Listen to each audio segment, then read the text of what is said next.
They called me the most beautiful princess beneath the ocean.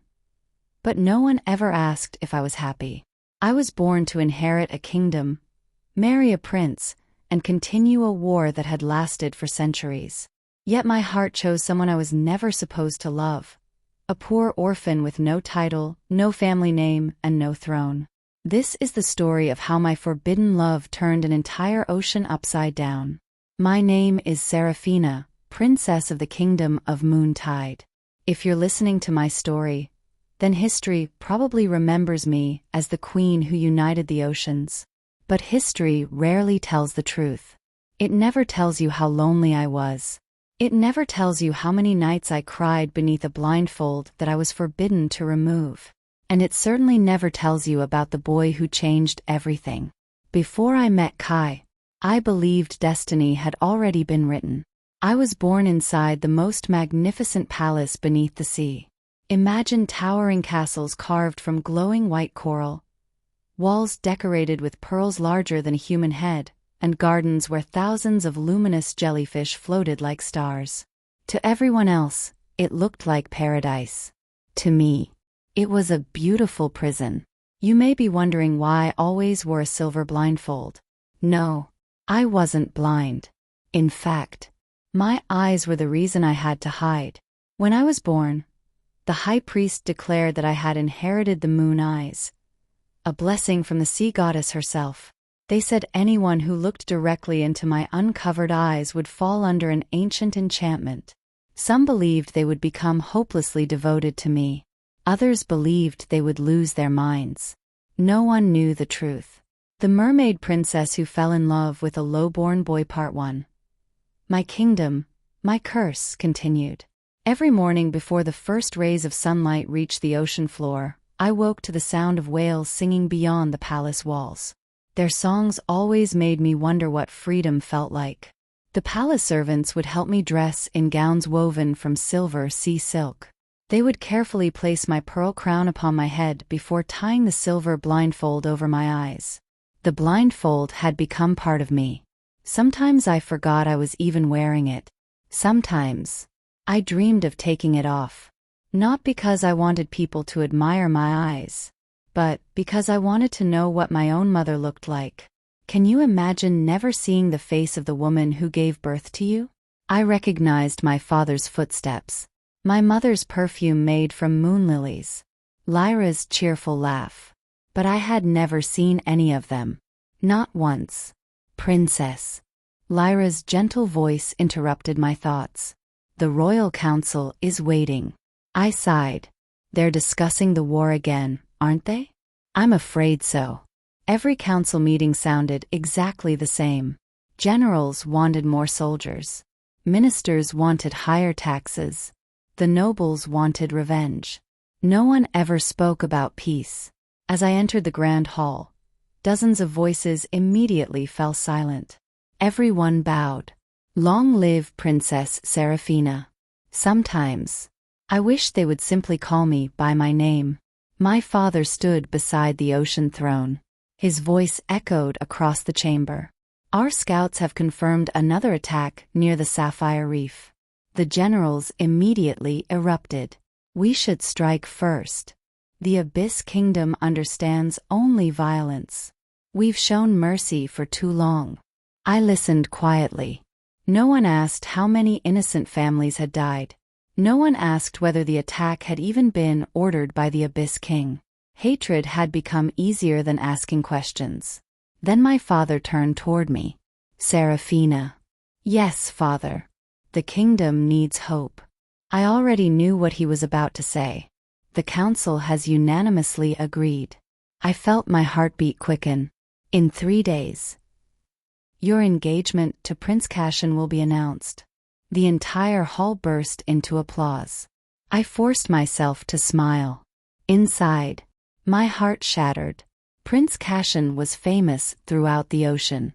The greatest warrior of the eastern seas. Handsome, powerful, born into one of the richest royal families. Every noble girl dreamed of marrying him. Everyone, except me. Because I had never even spoken to him. My future had been decided before anyone thought to ask what I wanted. That evening, I sat alone on the palace balcony. The water around me was silent. I could hear dolphins playing somewhere far away. For a moment, I imagined swimming beside them. No guards. No royal duties. No blindfold. Just freedom. Then a familiar voice interrupted my thoughts. My princess. It was Captain Orion, commander of the royal guards. The king has ordered additional security. Why? Our spies believe abyss assassins may attempt to kidnap you. I laughed softly. They've been saying that since I was 10. This time, the threat appears real. He bowed before leaving. Yet something inside me whispered, run. For the first time in my life, don't obey. That night, I did something completely reckless. I escaped. Hidden beneath the palace was an ancient tunnel used centuries ago by the royal family during invasions. Very few people even knew it still existed. I slipped inside. Cold water rushed around me as I swam deeper into darkness. For nearly an hour, I kept swimming, farther than I had ever gone before. When I finally emerged, the ocean felt different. The currents were warmer. Colorful coral stretched farther than I could imagine. Fish brushed gently against my hands. For the first time, I wasn't Princess Serafina. I was simply a girl exploring the world. I laughed. A real laugh. Not the polite smile expected from royalty. I twirled through the glowing coral forest, letting the current carry me wherever it wished. I had never felt so alive. Then, I heard someone scream, "Help!" The voice was faint, weak, coming from somewhere beneath the rocks. Without thinking, I swam toward it. A young merman was trapped beneath a collapsed coral pillar. His spear had snapped in half. Blood drifted through the water from a cut on his shoulder. He looked about my age. His clothes were simple, worn. Nothing like the elaborate garments worn by nobles. He wasn't a soldier. He wasn't a prince. He looked ordinary. And somehow, that made him more interesting than anyone I had ever met. He struggled to push the heavy coral away. It didn't move. I grabbed the edge of the stone. Don't move. What? I'm going to lift it. He laughed painfully. Princesses shouldn't lift rocks. I froze. Did he know who I was? Then he smiled. I'm joking. Relieved, I pushed with every ounce of strength I had. Slowly, the coral shifted. He pulled himself free. For a few moments, we simply floated there in silence. Finally, he spoke. I think you just saved my life. I smiled. I'm glad you're alive.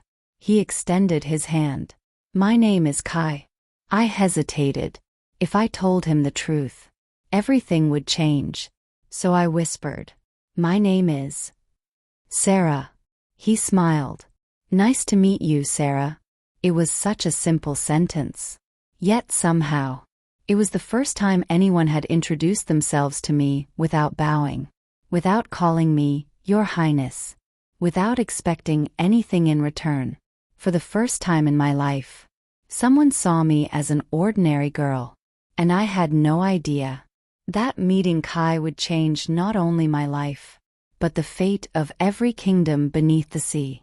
After introducing ourselves, an awkward silence settled between us. Neither of us spoke for a moment. Instead, we simply listened to the gentle sounds of the ocean. Then Kai smiled.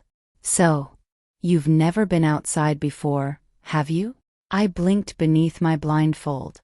How did you know? He chuckled. Because you keep stopping every few seconds. Every shell fascinates you. Every fish surprises you. You even smiled at a crab. I couldn't help laughing. Was it that obvious? Very. I felt my cheeks grow warm. No one had ever observed me so carefully before. Kai picked up his broken spear. I was collecting black pearls. Black pearls. They're very rare. They sell for enough money to feed my village for weeks. His words surprised me. Inside the palace, pearls were decorations. People covered entire walls with them. Children played games using pearls larger than my hand. Yet here was someone risking his life just to find one. "Do you live alone?" I asked. He nodded. "My parents died when I was very young. The village raised me. I fish. I dive. I repair boats. Whatever keeps everyone alive." There wasn't a hint of self-pity in his voice. He simply accepted life as it was. For the first time, I realized how little I knew about the people living outside the palace walls. Kai suddenly stood. "Come on. Where are we going?" "To my favorite place in the entire ocean." He gently took my hand. For a second, my heart nearly stopped. No one had ever held my hand before. Not like this. Not without permission. Not because of royal tradition. But simply because they wanted to. I didn't pull away. Instead, I followed him. After swimming through narrow coral tunnels, we entered a hidden cave. Warm currents wrapped around my body. The water smelled faintly of sea lilies. Tiny glowing jellyfish floated above us, like thousands of stars. I gasped. "It's beautiful." Kai smiled proudly. "I found this place when I was 12. I come here whenever life becomes difficult." I slowly reached out and touched one of the glowing flowers growing from the cave walls. "I've never seen anything like this." He laughed. "I believe you. You react to everything as though you're seeing the ocean for the first time." I almost told him the truth. That despite being a princess, I actually was. For the next few hours, Kai showed me everything. A family of sea turtles he had known since childhood. A sleeping whale nearly 3 times the size of the palace. An underwater waterfall where warm volcanic water mixed with icy currents. I laughed more that afternoon than I had in years. When the sun above the ocean began to fade, Kai looked worried. "You should probably go home." "I don't really want to." He smiled. "I'll still be here tomorrow." Those simple words filled my heart with happiness. Tomorrow. Someone was actually looking forward to seeing me again. The next morning, I barely survived breakfast. Every noble seemed determined to discuss my engagement. "Prince Cashin is incredibly handsome. You'll become the most powerful queen in history. Our kingdoms will finally unite." I forced a smile while secretly planning my escape. The moment breakfast ended, I swam back to the hidden cave. Kai was already waiting. "I wasn't sure you'd come." "I wasn't sure either." We both laughed. Days turned into weeks. Every afternoon, I secretly left the palace. Every afternoon, Kai taught me something new. How to find hidden pearl oysters. How dolphins communicated. How to predict storms by watching the currents. He even taught me how to repair fishing nets. One day, I accidentally tied every knot incorrectly.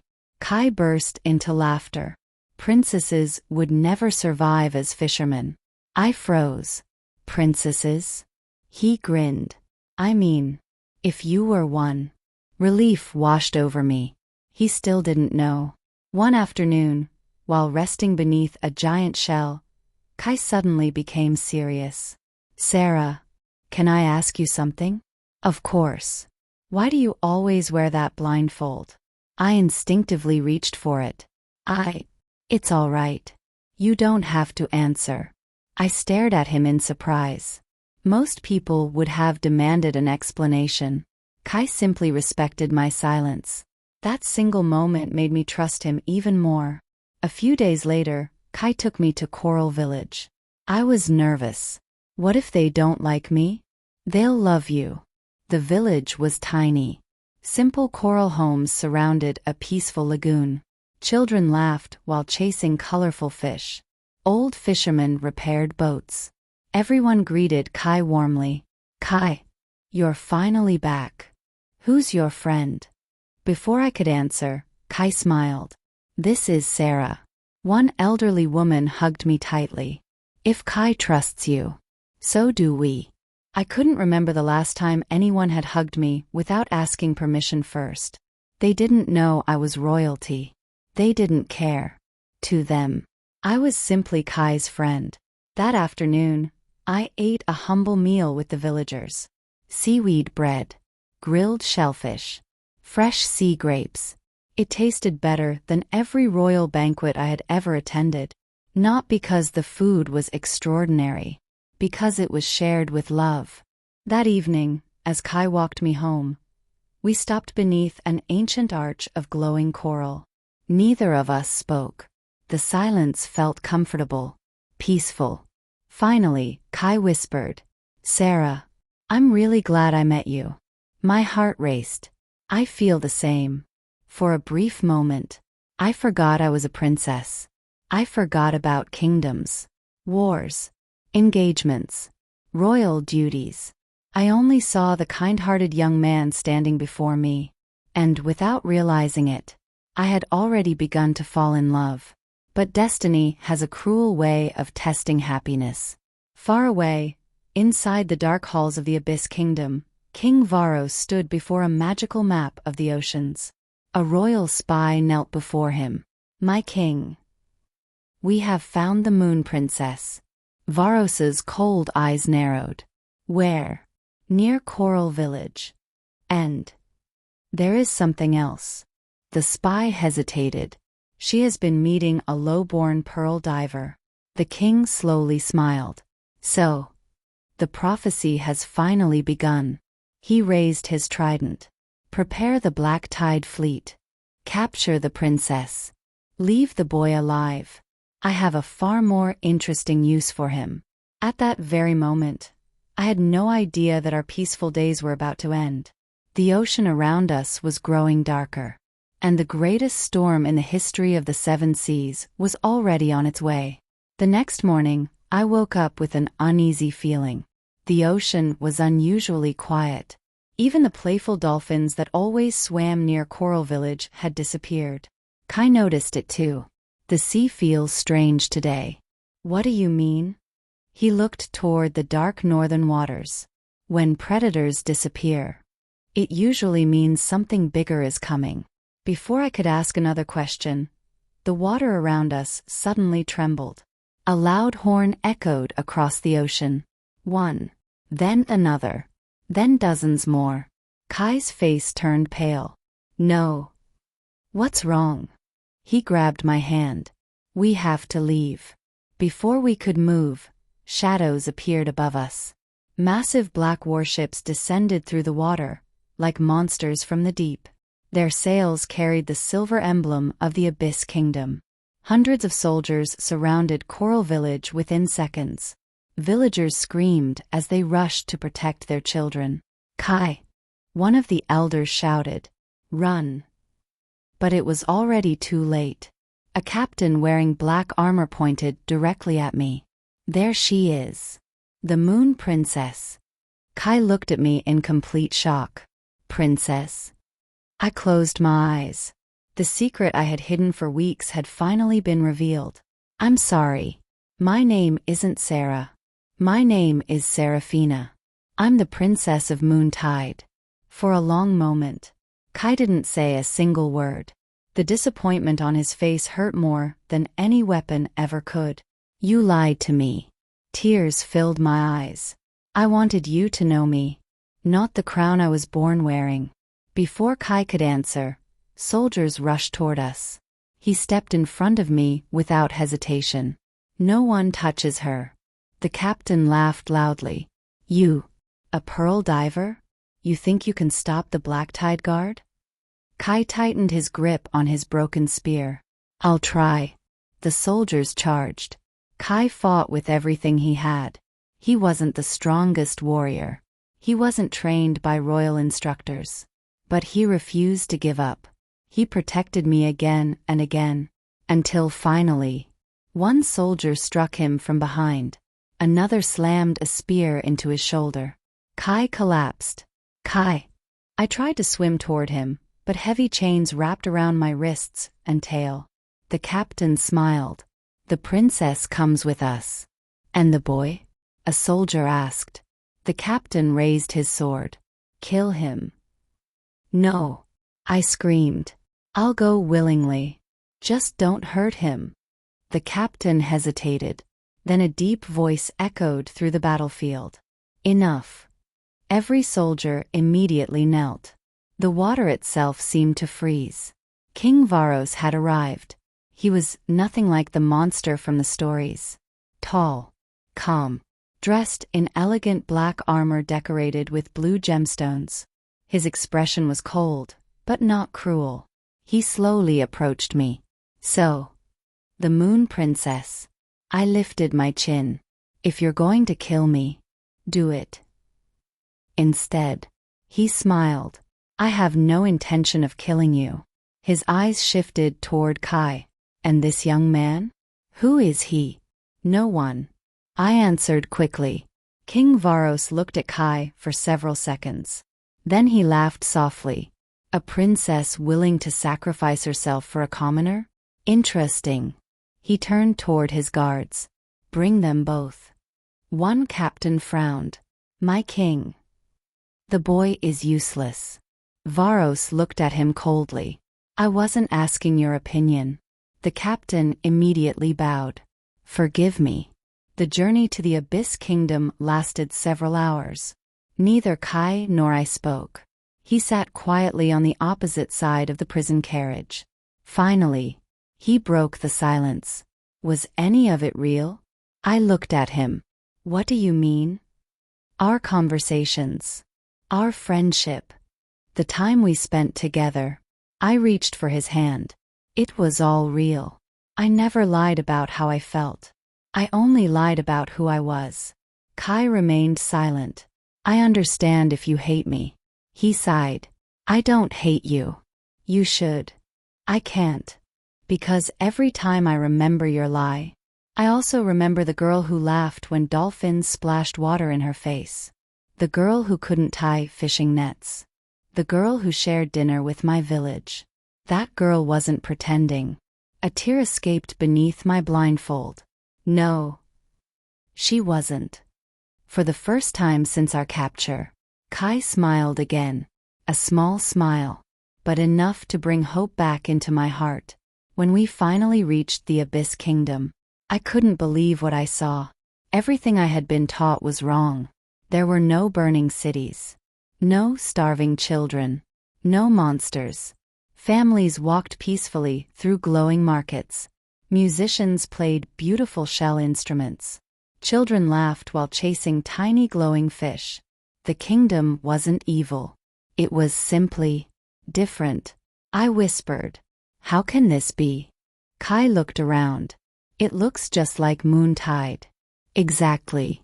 The people we had hated for centuries lived exactly as we did.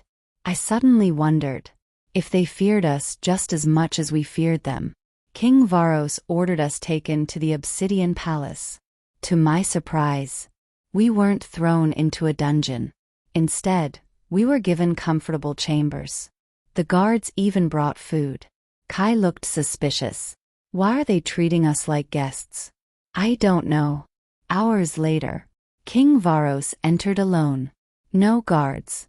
No weapons. He looked directly at me. Princess Seraphina. I imagine you've been told terrible stories about me. I didn't answer. He smiled slightly. And I've been told equally terrible stories about your father. He walked toward a massive window overlooking the city. Tell me. What do you see? I hesitated. People. Exactly. Not enemies. People. His words echoed in my mind. He turned toward Kai. And you? What is your family name? Kai looked confused. I don't have one. I'm an orphan. Varos studied him carefully. Interesting. Then he left without another word. Kai frowned. I don't think he was asking out of curiosity. Neither did I. Something about the king's questions unsettled me. It was as if he already knew something about Kai that we didn't. That night, unable to sleep, I wandered onto the palace balcony. Moonlight filtered through the ocean above. The sea was calm. peaceful. Then I heard footsteps behind me. An elderly man dressed in white ceremonial robes stood quietly in the shadows. His long silver beard flowed gently in the current. "I've been waiting a very long time to meet you, princess." "Who are you?" He bowed. "I am Malachar, the high priest of the Abyss Kingdom." He smiled kindly. "But before this war began, I once served your grandfather." I froze. "My grandfather?" "Yes. There is something you deserve to know. Everything you've ever believed about this war is a lie." I felt my heart stop. "What do you mean?" Malachar looked toward the distant Moontide Kingdom. "The war between our kingdoms was never supposed to happen." I couldn't breathe. The high priest's words echoed inside my mind. "Everything you've ever believed about this war was never supposed to happen." I stared at him in disbelief. "What are you talking about? For 500 years, our kingdoms have been killing each other. My father lost friends in this war. Thousands of innocent people have died. How can you say it was never supposed to happen?" The old priest looked at me with sorrow. "Because I was there when peace still existed." I felt my heart pound. "Peace?" He nodded. "Long before you or King Varos were born, Moontide and the Abyss Kingdom were allies. Our people traded together. Our children studied together. The Ocean Festival was celebrated by both kingdoms." I couldn't believe what I was hearing. "That's impossible. My history teachers said the Abyss Kingdom betrayed us." The priest smiled sadly. "Your teachers only repeated what they were taught. The truth disappeared generations ago." He led me through a hidden hallway beneath the palace. The corridor was ancient. Its walls were covered in glowing blue symbols older than either kingdom. At the end stood a massive stone door. The priest placed his hand upon it. The door slowly opened. Inside, thousands of ancient scrolls filled an enormous chamber. "This is the Hall of Memories." He carefully removed one scroll. "This was written by your great-grandfather." I gently opened it. The royal seal of Moontide was still intact. As I began reading, tears filled my eyes. The scroll described trade agreements, joint celebrations, royal marriages between both kingdoms. There wasn't a single mention of hatred. "No. This can't be real." "It is." The priest nodded. "The war began because someone wanted power. But who?" He looked away. "That answer has remained hidden for centuries." Before I could ask another question, loud footsteps echoed through the hallway. King Varos entered the chamber. "My king." The priest bowed. Varos looked at me. "So, you know the truth now." I stood. "Why didn't you tell anyone?" He smiled bitterly. "Would anyone have believed me? My father tried. They called him weak. My grandfather tried. They called him a traitor. Sometimes the truth isn't enough." I lowered my head. Everything I had believed since childhood was collapsing. The enemy wasn't truly my enemy. Varos walked toward another stone pedestal in the center of the room. Upon it rested an ancient pearl unlike anything I had ever seen. It glowed with silver and blue light. "The ocean pearl," he whispered. "It has existed since the sea goddess created the 7 seas." The priest carefully lifted it. "When kingdoms lose their way, the ocean pearl reveals destiny." As its light filled the chamber, ancient writing appeared across the walls. The priest began reading aloud. "When the Moon Princess gives her heart to one born without a crown, the ocean shall choose its true ruler. Only then shall hatred sink beneath the waves. Only then shall peace return." Silence filled the chamber. My heartbeat stopped. The prophecy. It sounded impossible. Then I remembered Kai, the poor pearl diver, the boy with no family name, the boy I loved. My cheeks turned warm. Varos noticed. "So, it has already begun." "What?" "The prophecy." He looked directly into my eyes. You love him. I couldn't deny it anymore. Yes. For the first time, King Varros smiled. Not the smile of a king. The smile of a father who finally saw hope. Then perhaps this endless war can finally end. Just as hope began to bloom inside my heart, the palace suddenly shook violently. Boom, boom, boom. The walls trembled. Soldiers rushed into the chamber. My king. The Moontide army has crossed the border. My heart froze. My father. The captain continued. They believe Princess Seraphina has been kidnapped. They're attacking the eastern gates. Varros closed his eyes. So, it begins. I grabbed his arm. Please. We have to stop them. If our armies fight, thousands will die. Varros nodded. I agree. He turned toward the captain. Prepare a white peace flag. The captain looked horrified. My king? If they attack while we're carrying a peace banner, we won't even defend ourselves? No. But, Your Majesty, that is an order. Meanwhile, Kai watched everything from the palace courtyard. Although he was technically a prisoner, he had been treated with surprising kindness. No chains. No torture. No threats. He looked toward the battlefield in the distance. The ocean had turned dark with approaching armies. Thousands of soldiers from Moontide marched beneath glowing blue banners. Thousands more from the Abyss Kingdom prepared to defend the city. Kai whispered to himself, there has to be another way.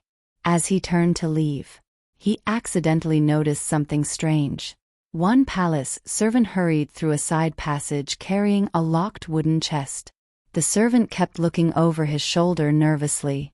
Curious, Kai quietly followed him. The servant entered an abandoned temple beneath the palace. Kai waited until he disappeared inside. Then he slipped through the doorway. What he saw made his blood run cold. The frightened servant knelt before a hooded figure dressed in black robes. I've done exactly as you ordered. The mysterious figure laughed. Excellent. Once both kings die today, I'll finally rule both kingdoms. Kai's eyes widened. He recognized the voice. It was High Priest Malachar, the same gentle old man who had welcomed Seraphina only hours earlier. But now, his kind smile was gone. His eyes burned with greed. Malachar slowly opened the wooden chest. Inside lay dozens of forged royal letters. Letters carrying the seals of both kingdoms. Kai quietly picked one up after they left. His hands trembled as he read it. Every letter contained false military orders, false peace treaties, false accusations, all designed to make each kingdom believe the other had betrayed them. Kai finally understood. The war had been manipulated from the very beginning. 4 generations. By one man. Malachar had created centuries of hatred simply to keep himself in power. Kai clenched his fists. I have to warn Seraphina. But before he could leave, a sword pressed against his neck. I was wondering how long you would spy on me. Kai slowly turned around. Malachar stood behind him. His smile was colder than the deepest part of the ocean. You should have stayed a simple pearl diver. With a wave of his staff, magical chains of black water burst from the floor, wrapping around Kai's arms and legs. No matter how hard he struggled, he couldn't break free.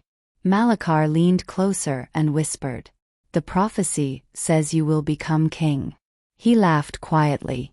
But prophecies only come true if the hero survives.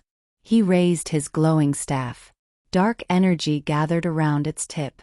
Kai closed his eyes. This might be the end. My heart stopped beating. Kai. No. Not Kai. Please. Not him. Without thinking, I raced through the palace corridors, ignoring every royal guard who called after me. Something deep inside me told me he was in danger. As I reached the ancient temple beneath the palace, I heard a voice I never expected. You should have remained a nobody. Malakar. His voice was no longer calm and gentle. It was cold, cruel, filled with hatred. I hid behind a stone pillar and looked inside. Kai was trapped in chains made of black water. His body was covered in wounds, but he still struggled to break free. Malakar stood before him, holding his glowing staff. You know too much. Kai glared at him. You started the war. You forged the letters. You murdered innocent people. You destroyed 2 kingdoms. Malakar smiled proudly. 500 years of war. And not one king ever discovered the truth. Do you know why? Because people believe whatever they're told. They don't question hatred. They embrace it. I stepped forward. Enough. Both of them turned toward me. Malakar sighed. Princess. You weren't supposed to see this. I raised my trident. Release him. He laughed. Or what? You'll kill the only priest your people still trust? I realized something terrifying. Even if I exposed him, would anyone believe me? He had manipulated history for centuries. One accusation wouldn't erase generations of lies. Malakar lifted his staff. Dark currents exploded across the chamber. The temple shook violently. Massive cracks spread through the ancient walls. He wasn't trying to escape. He was trying to destroy everything. Outside, the 2 greatest armies beneath the sea stood facing each other. King Orion raised his golden trident. Across the battlefield, King Varos held a white banner of peace. Neither king wanted war anymore, but fear had already spread through both armies. One nervous soldier released his spear. Another answered. Within seconds, thousands charged. The greatest battle in ocean history had begun. Inside the temple, Malakar laughed as black energy poured into an enormous stone gate. No. King Varos whispered as he entered. You wouldn't. The ancient gate shattered. A deafening roar echoed through every ocean current. The water itself trembled. From the darkness emerged something that had slept for 1,000 years. The Leviathan. Its glowing blue eyes were larger than palace towers. Its body stretched farther than I could see. One movement of its tail destroyed half the temple. The monster had awakened. Panic spread across both kingdoms. Soldiers stopped fighting. Everyone stared at the enormous creature rising above the battlefield. It attacked everything. Moontide soldiers. Abyss soldiers. It didn't care. Entire buildings collapsed beneath its enormous body. Children screamed. Families fled. For the first time, there were no enemies. Only survivors. Malakar laughed. This is what happens when kingdoms refuse to obey me. He raised his staff again. I alone control the Leviathan. Suddenly, Kai broke free. Using the last of his strength, he tackled Malakar. The staff flew from his hands. I caught it before it reached the ground. Malakar screamed. No. Without his staff, the monster could no longer be controlled. Instead, it became even more violent. The ocean pearl began glowing. The ancient prophecy echoed throughout the sea. Only the sacrifice of the Moon Princess shall calm the ocean's wrath. King Orion looked at me. No. King Varos shook his head. There must be another way. But deep inside, I already knew. The prophecy was talking about me. I slowly reached for my blindfold. For 22 years, no one had seen my eyes. My mother once told me, when you remove this blindfold, your life will never be the same. I untied the silver ribbon. For the first time, I opened my eyes. Moonlight burst across the ocean. Silver light spread in every direction. Everyone stopped moving. My moon eyes awakened. The ocean itself answered my call. Currents surrounded the Leviathan. For a brief moment, the monster became calm, but the power was too great. I felt my life slipping away. Every heartbeat became weaker. My vision blurred. Kai. I whispered. He swam toward me. No. Please. Don't leave me. I smiled weakly. I finally saw you. The first face I'll ever remember is yours. Those were the last words I spoke before everything became dark. Kai held me in his arms. Tears drifted into the water. No. This isn't how your story ends. He gently placed my body beside the glowing ocean pearl. I don't want a throne. I don't want power. I only want her. As his tears touched the pearl, the entire ocean began glowing. The sea goddess herself appeared. She was more beautiful than words could describe. Her voice echoed gently. Kai, you were born without a crown, but you possess the heart every king should have. She placed her hand upon his forehead. A crown of living coral appeared above him. The ocean itself bowed. The prophecy had been fulfilled. Kai, the orphan pearl diver, had become king of the 7 seas. The sea goddess turned toward me.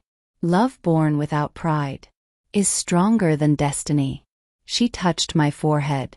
Warmth filled my body. I opened my eyes. The first thing I saw was Kai smiling through his tears. You came back. I laughed softly. I promised I'd never leave you. Together, Kai and I faced the Leviathan one final time. This time, not as a princess and a commoner, but as equals. My moon eyes controlled the currents. Kai led every army beneath the sea. Moontide soldiers fought beside abyss warriors. Enemies protected one another. United, they defeated the Leviathan. The ancient beast slowly disappeared into the deepest part of the ocean, where it returned to its eternal sleep. Malakar tried to escape, but the people stopped him. Not soldiers. Ordinary citizens. People from both kingdoms. The families who had lost loved ones because of his lies. His forged letters were revealed to the entire ocean. For the first time in 500 years, everyone learned the truth. The war had never been between kingdoms. It had been created by one man's greed. Malakar was stripped of his title and imprisoned in the deepest abyss, where he would spend the rest of his life in darkness. The same darkness he had forced upon countless others. Months later, the Ocean Palace hosted the greatest celebration in history. There were no separate kingdoms anymore. Moontide and the Abyss Kingdom became one nation. King Orion stepped forward and removed his royal crown. King Varos did the same. Together, they placed both crowns at Kai's feet. My son, King Orion said, I judged you by your birth. I should have judged you by your character. King Varos smiled. The ocean chose wisely. Kai looked at both kings. I'll only accept this crown if there are no more kings above common people. From today, every child, whether born in a palace or a fishing village, will have the same chance to serve the kingdom. The crowd erupted in cheers. On the day of our wedding, the entire ocean celebrated. Whales sang ancient blessings. Thousands of glowing jellyfish lit the sea like stars. Coral flowers bloomed across the palace. For the first time in history, a princess married a man born with no title. And no one objected. As Kai gently placed the ocean crown upon my head, he whispered, You once lied because you wanted me to love the real you. I smiled. And you became the man the ocean chose because you never pretended to be anyone else. We held hands as the cheers echoed through the sea. 500 years of hatred had ended. Not because of a war. Not because of a prophecy. But because 2 people chose love over fear. Today, I no longer wear a blindfold. I wake every morning beside the man who once believed he was nobody. When I look into his eyes, I remember the day we first met among the coral reefs. He often laughs and says, You know, I was only looking for pearls. I always smile before answering. And I was looking for freedom. Neither of us found what we were searching for. Instead, we found each other.